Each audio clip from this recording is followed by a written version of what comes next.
Yo, tingnan nyo to. So, ayun nga mga tol, no? Hanggang alas 12 na, pero basic, men.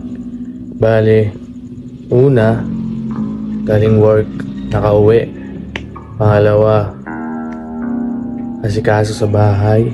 Pangatlo, nag-ayos ng shit, business namin ni Mrs. Alok, basta about business.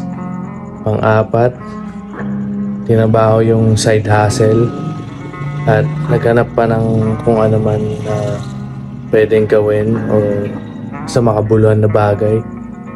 Pang-lima, ito na, rekta na dito pagtapos ng mga gawaing bahay. So yun lang, in short mga tol, gamitin naman natin na maayos yung oras natin. Kaya nga tayo 24 hours, diba? Basta yun, okay naman yun, puro ka-enjoyment eh.